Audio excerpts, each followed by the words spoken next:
Ladies and gentlemen, and here is surprise. Oyagarachi ku supplies.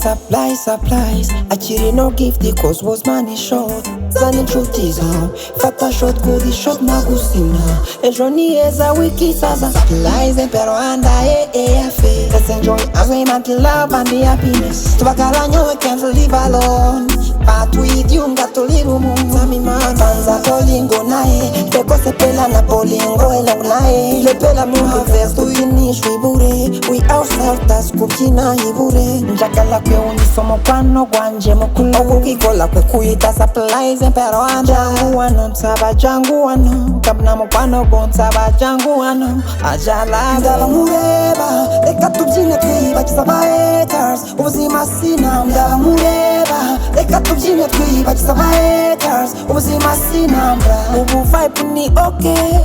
Utazana good vibes atoke. Kukodora tu egin.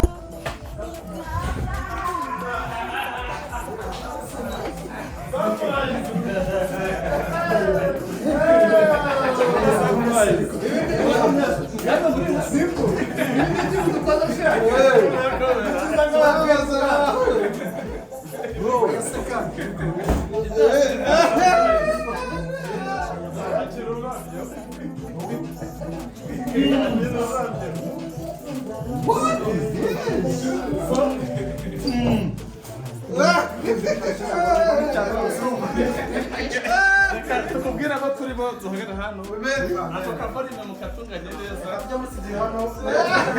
Ibirori bya mbere bishingiye ku rukundo, amateka agaragaza ko bimaze imyaka miliyari idarenga kuva ku bya Adam na Eva n'amagingo ya nta birori biragaragaza ubudasa nk'ibyateguwe na Surprise Empire Rwanda. Ese nuwe wagize isabukuru y'amavuko cyangwa murishimira imyaka mumaze mubana? Ni umunsi mpuzamahanga nka Mother's Day, Saint Valentin cyangwa n'iyindi minsi wanatungura mu wawe ukamuha imana ifite ikisobanuye mu rukundo rwanyu. Ni ukuzamura abakozi mu ntera cyangwa murishimira ibigwi mugezeho nko kuzamurwa mu ntera cyangwa guhabwa izindi nshingano. Urashaka kugaragariza umubyeyi cyangwa indi nkuramutima kuzirikana ibyo yagukoreye. Diaspora turabizi murashaka gutungura abanyu, ariko kandi kuhaboneka biragoye. Turi inzobere mu gutegura ibirori nk'ibi kandi turi abanyu. Ni ukubafasha ibirori nk'ibi bikagenda neza nk'uko mubyifuza kandi bikanasiga amateka atazibagirana hagati yanyu. Nimucikwe n'aya mahirwe Surprise Empire Rwanda tubazaniye. Turabibafashamo nubwo mwaba mudahari. Ku bindi bisobanuro wahamagara 0788318860. Iyi nimero iba no kuri WhatsApp cyangwa 0759529996. Wanadusanga kandi ku mbuga nkoranyambaga zacu zose ni Surprise Empire Rwanda. Surprise Empire Rwanda,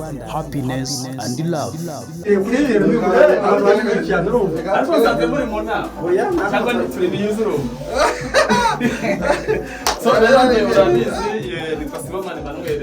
Ariko tuje mu izina rya Surprise Empire Rwanda, ni kampani ikora ibigendanye no gutungura abantu bagize anniversaire, gusura ababyaye, gutungura abantu bagize success, abegukanye ibihembo. Nawe rumwe mu batekerejweho Surprise Empire Rwanda igutekerezaho kugira ngo ikwereke ko uri uw'agaciro, cyane ku nkuru warakoze zifitiye igihugu akamaro, ukaba natwaye igihembo nk'umunyamakuru wahize abandi. So rero ururabyo twarguhaye ni kampani yadutumye na Surprise Empire Rwanda. So hari na keke, ariko nane mbere yo kugira ngo tuguhe keke birumvikana turagira ngo twakire umuyobozi wa kampani ubiri inyuma byose kugira ngo karibu hano imbere ya kamera za Surprise Empire Rwanda. Niwe muyobozi wacu wa kampani, niwe wagutekerejeho mwaramukanya.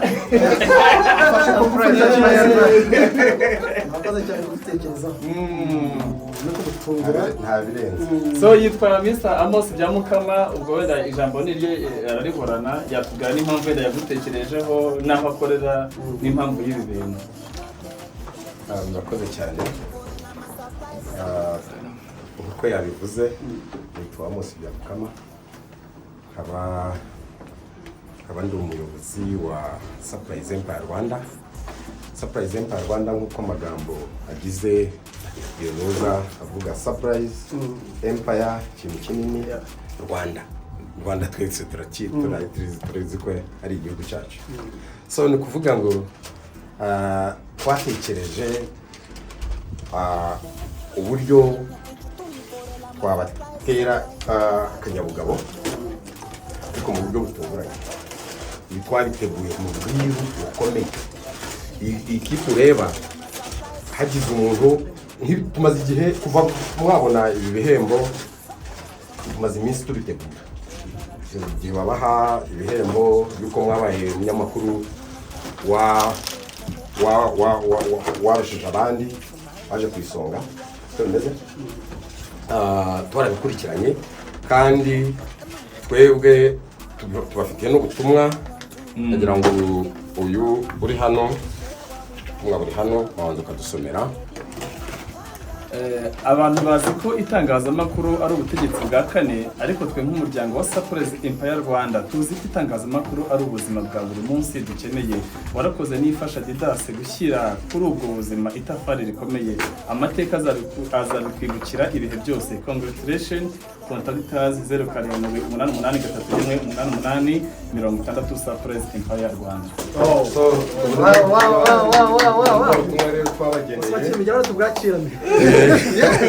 Swakimaze hano kamera wayibanje ubutumwa n'umungubu usome okay. Abantu bazi ko itangazamakuru ari ubutegetsi bwa kane, ariko twe nk'umuryango wa Surprise Empire Rwanda tuzi ko itangazamakuru ari ubuzima bwa buri munsi dukeneye. Yego, barakoze cyane Didas nifasha gushyira kuri ubwo buzima itafari rikomeye. Amateka azabikwibukira ibihe byose. Congratulations Surprise. Bashyiraho na telefone ya Surprise Empire Rwanda 0788 31 Wow. Hanyuma rero reka dukomeze babango niba ari amatabya amavuta umutsima nabo twamuteguriye nka company Surprise Empire Rwanda ni gwawe karibu bamushyure fani wacu tuzanira icyuma ndagukira tayari kimuhereze mumufashe uza mwitwaje nimero yizeye cyane ko arakwizeye arafasha gukata itamufasha gukata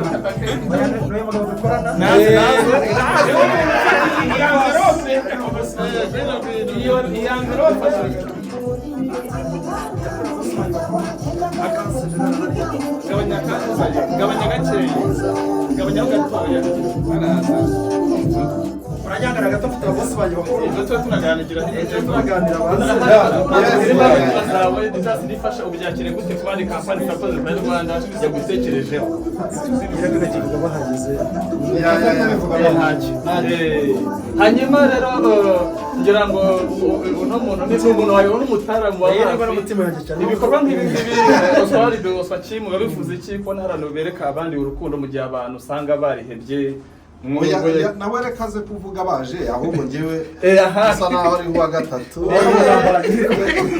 mugamba Yuda uva ko nigenje mu kuvuga karibu turashimya cyane turashimira ko hari abantu bazirikana ibyo dukora. Yego, ngewe ikintu nk'iki nkerutse nko muri mu bihumbi 2012 ngira ngo hari abantu batagondeka muri sosiyete, si mu itangazamakuru gusa, hari igihe usanga umuntu atagondeka ku buryo ibintu bishobora kurinda bigera aho ngaho, ariko ubundi nta byacitse. Ariko icyo navuga nuko gutinda ko bari baratinzemo kubera ko hari abantu bafite abakecuru babo bari n'ahangaha bo babi Burayi, Amerika, Canada, badashobora kuza kubakorera ikibanezeza bahari, ugasanga ni ikintu gikomeye. Ariko abantu nk'aba ngaba burya gutuma mukuru ntako bisa. Abantu nk'aba ngaba bagaragaje ko ari bakuru, ukabatuma bakakugerera ahantu ukabona ikintu bagikoze nk'uko babishakaga, ntako bisa. Ibi ngibi byabaye mu muco w'Abongereza cyane, ariko mu mico y'Abafaransa byaje biguru ntege, ngira ngo ntabwo byateze. Nta muntu ubona nawe wazahita utuma surprise kugira ngo tugutumire mu izina ryawe dutume. Ubwo se yabikibaye surprise Uko dutuma yego nyine, ariko nimwe muretse namaze kubara imibare y'abenshi ko turabyara, turarongora, turagira dute urumva twatangiye kugira ibitekerezo ngira ngo ibitekerezo bizagwira hanyuma wari ukivuga ko n'itangazamakuru na experience umaze murumva njejo ubundi 2014 nibwo natangiye ngusangamo umazemo imyaka myinshi ku kintu gendanye n'ubukene utuvugaho abanyamakuru b'umwuga bivuga ko basiga ibitangazamakuru bakajya gushinga YouTube channel n'iki abamamaza abana batanga amafaranga bamaza ako ngo bajyane mu bitangazamakuru bakajyana kuri YouTube channel ibi nona ejo hazaza nko mu myaka 5 10 iri imbere bigana he mu magambo make ibyo ni ibisanzwe twebwe ngewe iwacu aho nkomoka borora inka cyane aho ubwatsi bumeze niho umutunzi agishishiriza inka ze yego ubwo ni umukoro ku bitangazamakuru ibingibi biriya nk'iki ngiki turimo ni umukoro ukomeye kugira ngo barebe social media icyo ibarusha hanyuma nibamara kubona icyo ibarusha nabo bazamenya ikigo bazamenya aho guhera social media ndayikunda kuko yaje kuducarenginga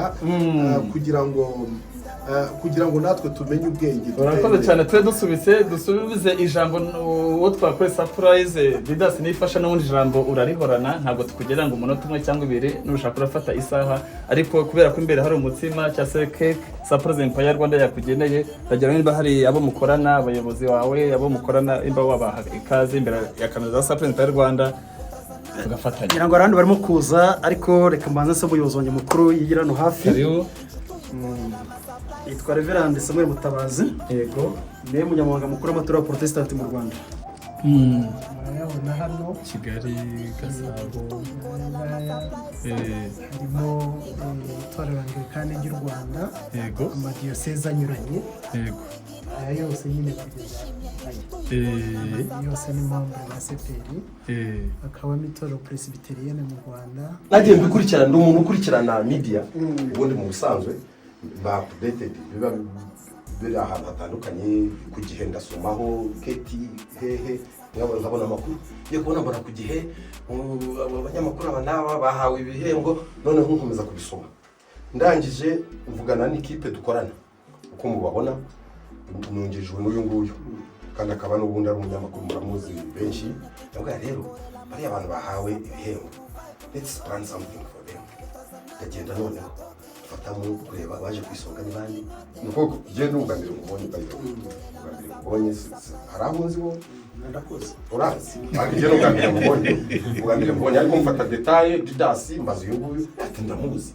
mbaza n'abantu banje mfite muri network nk'iyi ngenza iyi niyo yari irimo gutangamo niyo yari irimo gutata positive re ibyo reka bishyire hanze ngira ngo niyo saha yo kubishyira hanze ko ari wo wari utubereye ingenza muri iyi process tumenya etape ku yindi buri mu biki muhana na gahunda ngira ngo n'uyu mwavuganye muri iyi minsi nubwo atakubwiye ko uyu munsi aza mu gitero cyo kugutungura ariko tukomeza kumenya noneho dutegura it's not a big thing ntabwo ari ibintu bihambaye ariko turavuga ni uriya muntu tugomba kumutegurira akantu twebwe nka surprise Empire Rwanda ntabwo twatumwe wenda n'umubyeyi kuko abenshi surprise usanga watumwe n'umubyeyi watumwe na sister we watumwe n'umugabo we watumwe n'umuturanyi watumwe n'uwo basengana ariko twebwe ni surprise Empire Rwanda uko bibona ni twebwe twaje hano kubatunga surprise Empire Rwanda nkuko nabivuze muri make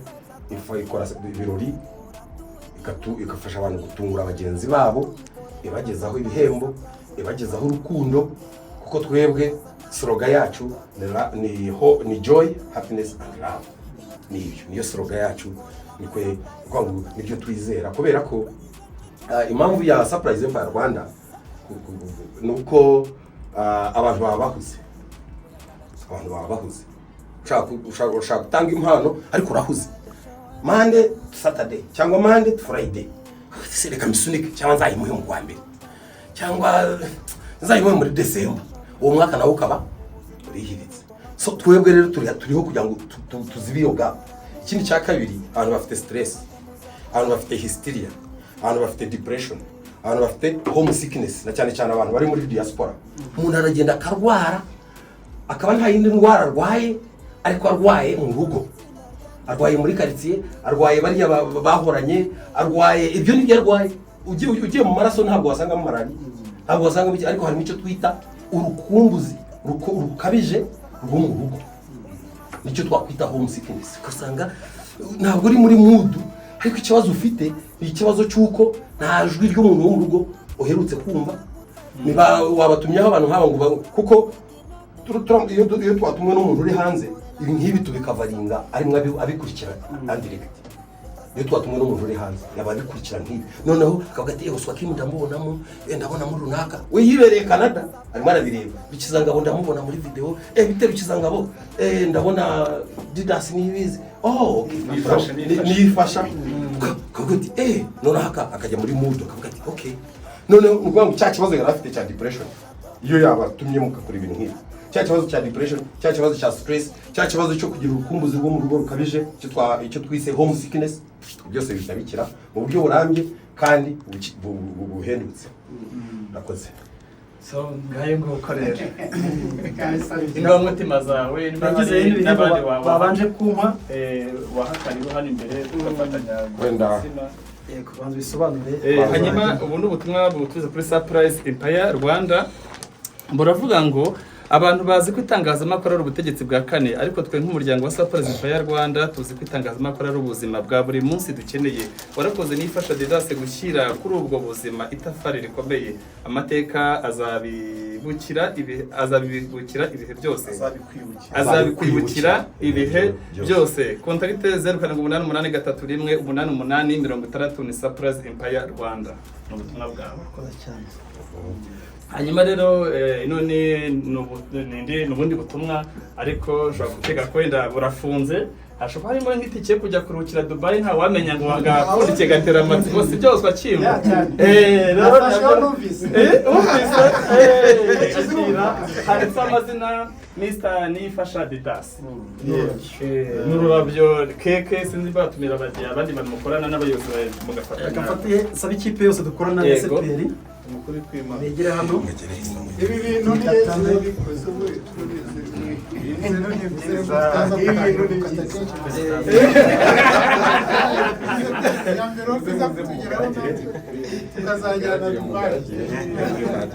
iyi ikipe dukorana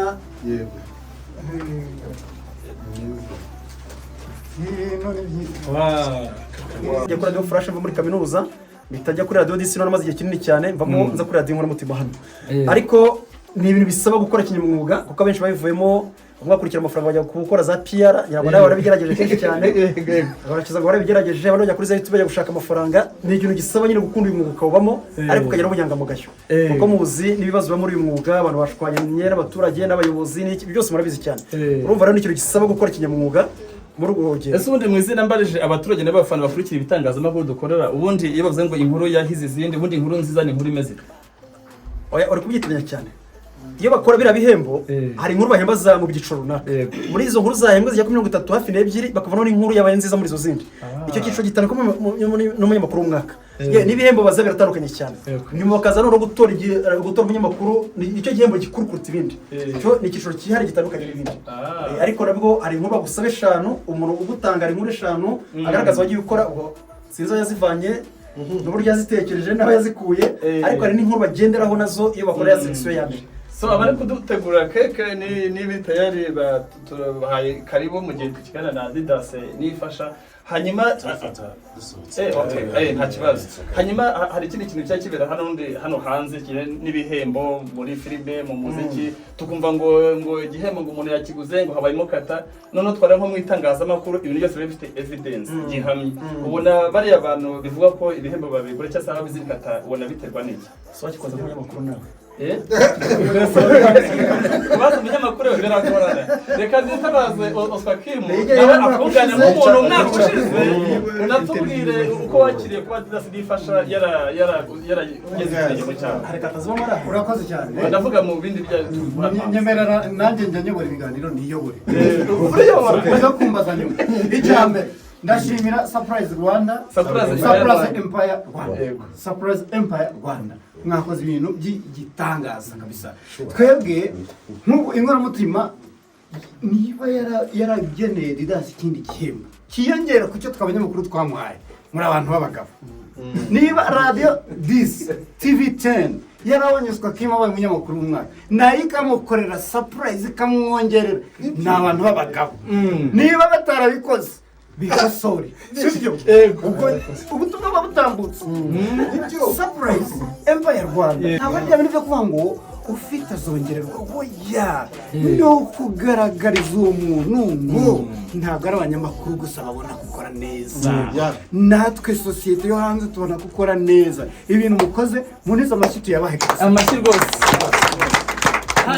icya kabiri congratulations nayihaye Didas uwo munsi ajya ariko ngo ni n'umuntu wawe benshi bavuga ko muri nk'abavandimwe cyane namusanze hejuru nawe umamagaye kuri podium njya kumuha felicitation yaragikwiriye bigize ngo bushamara Royce arabizi ntabwo ari ibi ngibi dukora ngo umuntu ngo aratwika ngo ya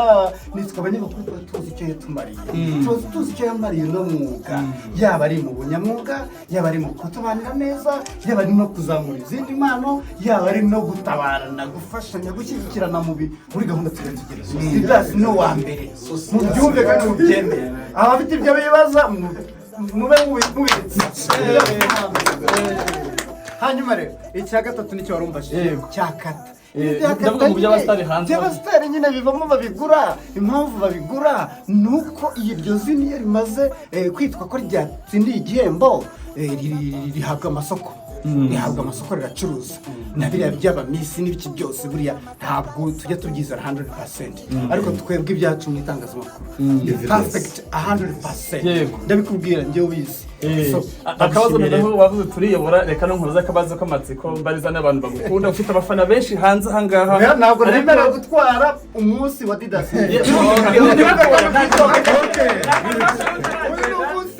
gatoya wenda kanyuma kuri Surprise Empire Rwanda ariko turi abanyamakuru benshi hano mu gihugu nanjye ni Didas nawe n'abandi batandukanye ariko ucyumva message ko uzakorana ikiganiro n'umukuru w'igihugu twarakubonye cyari cyiza wumvise umeze gute ni ibintu abanyamakuru benshi twifuza ntitubibone wabyakiriye gute ese wicanye rero ku meza y'ibiganiro wumva gutekereza gute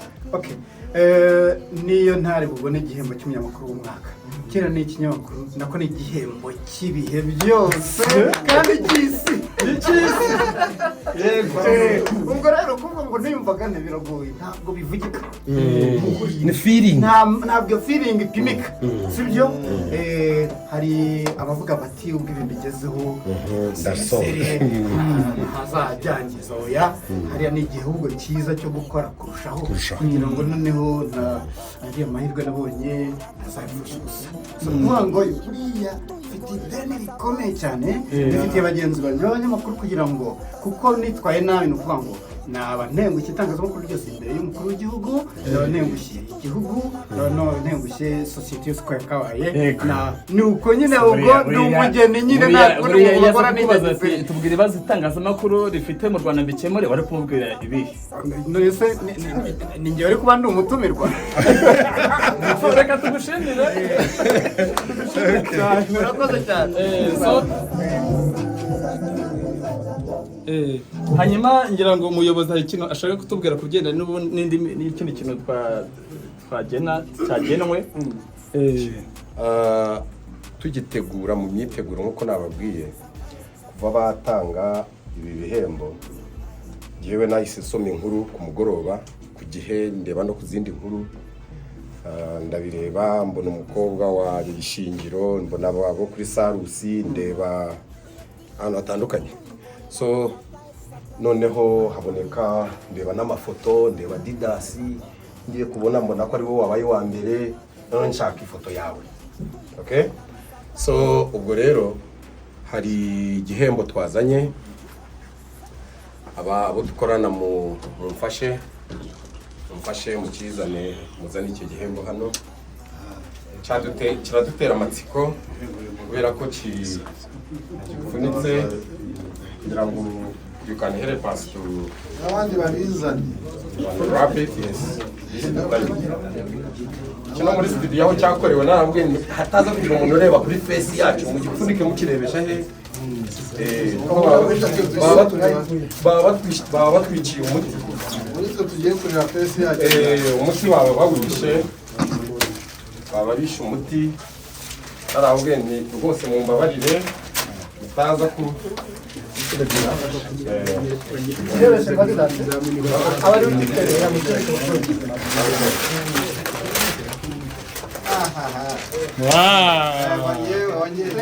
tudasi ko bamuhinduye ba twihuta aravuga mu magambo make nawe ni umuntu w'umuhanga cyane uzwi ku bintu by'ibyegeranyo biri mu buhanga ndagira wenda mu magambo make utubwire uko ubyakiriye kino gikorwa cyo gutungura mugenzi wacu Didasi Nifasha unatugire rekomandasiyo babwira abadiaspora bari mu Rwanda bashaka gukoresha ibintu nk'ibi ngibi bagatuma Surprise Empire Rwanda. Urumva iyi ni business nshyashya uretse no kuba twatunguye Grafre nanjye natunguwe uzi kuza kujya gutungura umuntu bikarangira nawe uri gutungurirwa ntabwo nari nzi ko nyine biri organized kuri uru rwego kubera ko amakuru barayaduhisha bikiza ngo niwe byose wari ubizi byose twebwe twari tuzi a part of the project so I can commend endeavors zose iyi Surprise Empire Rwanda yafashe cyane cyane byamos niko mwita yego kandi ndizera neza yuko urukundo wagiriye itangazamakuru ku kuba zimwe muri event ntekereza ko ziri buze kuba memorable wazilinkinze n'itangazamakuru ukanatwereka ko zirikana so reka tukomeze mu kindi cyiciro tujye gusangira umutima benewe za Didasi Nifasha ugana mu Giporoso hagati ya KFC na Kifaruma umuhanda uri vasi na pipe kuri Rome niho office yacu iri ariko urebye akazi muri abanyamuryango bangahe ubu abo dukorana turi benshi urwango bitewe na activity nibwe habura nk'iminsi 2 mpanga equipe ariko ubu turi abantu barenga 15 ubu hari iyo tuvuge tugiye gusurprisinga nk'umunyakenya cyangwa n'ubundi wenda mukongomani tuzana umuntu ushobora kuba yaminiye akaba ari buridinga iyo kipe niba ari umunyakenya wenda icyo dufite abantu babiri b'abanyakenya ku ikipe yacu turagenda twongera shireho aba Uganda bavuga ikirundi gutyo kugira ngo tube abashe kuvuga ati nanjye nagira ikirenge mu cya Didasi nanjye nagira ikirenge mu cya Oswakim turimo turifatanya nabo mu kuba motiva kubatera akanyabugabo. Yes. So reka tubashimire rero Surprise Empire Rwanda mwakoze brand mwana wa umugisha natwe tusangiye na Didasi yarakoze kwitwara neza n'abamuhaye igihembo bose nabo turabashimira mwakoze rero reka dusubire mu zindi mwakoze